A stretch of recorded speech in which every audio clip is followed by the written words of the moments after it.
Remember when they promised us this? Hi, I'm calling to book a women's haircut for a client. I'm looking for something on May 3rd.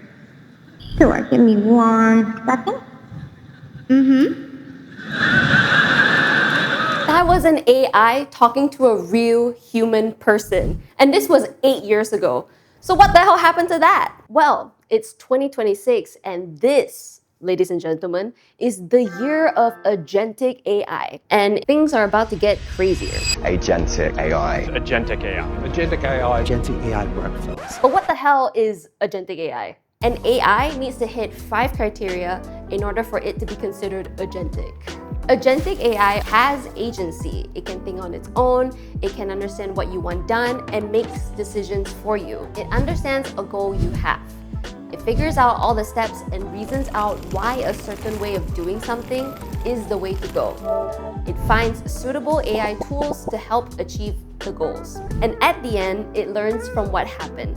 If something didn't work, like maybe it set the calendar to a wrong date, it will learn and make sure it doesn't happen again, because that's really embarrassing.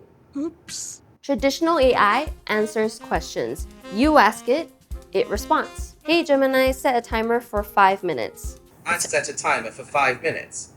It will go off at 6:11 p.m. Or if you're obsessed with corgis and want to see them everywhere, you just prompt something like Nano Banana to generate the image, and it'll do just that.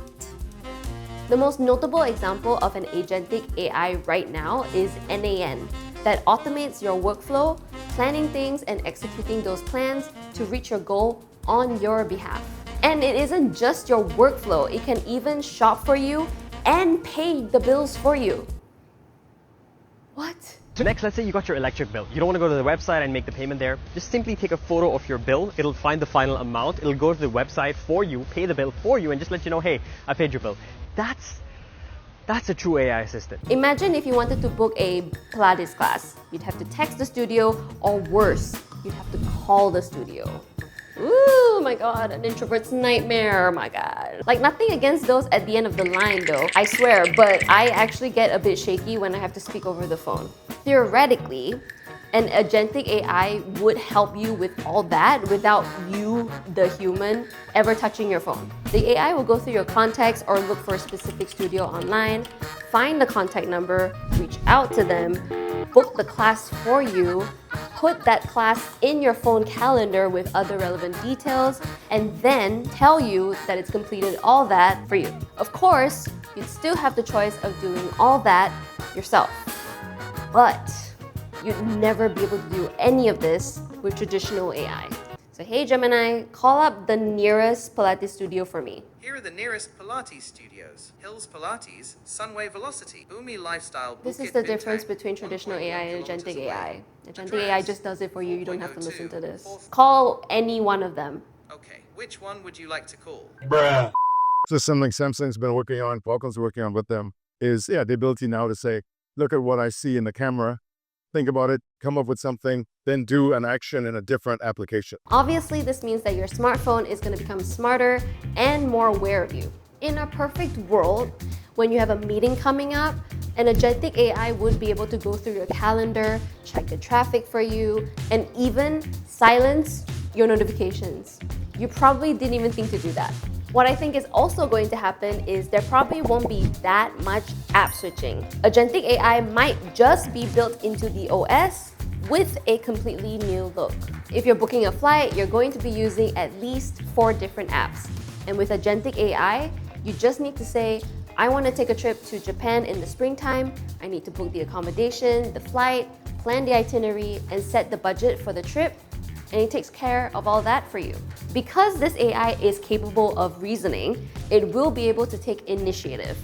It's learning from your behaviors, habits, preferences, the more you use your phone. And with that, the camera on your phone will become smarter. It'll become your eyes, which isn't a new thing. Gemini Live already does that. For example, if you have a broken sink at home, you just need to point your phone at it and the agent can identify the part needed, check if it's under warranty in your emails, order the replacement from an online hardware store, and maybe even offer to call up a plumber if the task is too complex for you. All that sounds super cool and futuristic, but Now a supposedly lifeless thing can now do very alive things. Like, how does it know how to do that? Like, without you, the human, telling it what to do. I think there's a real danger that we're facing, and Signal is clocking this pretty closely, of the introduction of this sort of notion of agentic AI into our devices and lives, in part because what we're doing is giving so much control to these systems that are going to need access to data. So there's a profound issue with security and privacy that is haunting this sort of hype around agents. I think it's a very valid concern to have. But most agentic AI features on your smartphone operate on device rather than in the cloud. So it sounds like your privacy is more safeguarded this way. Most of the AI thinking and reasoning happens on your phone's NPU.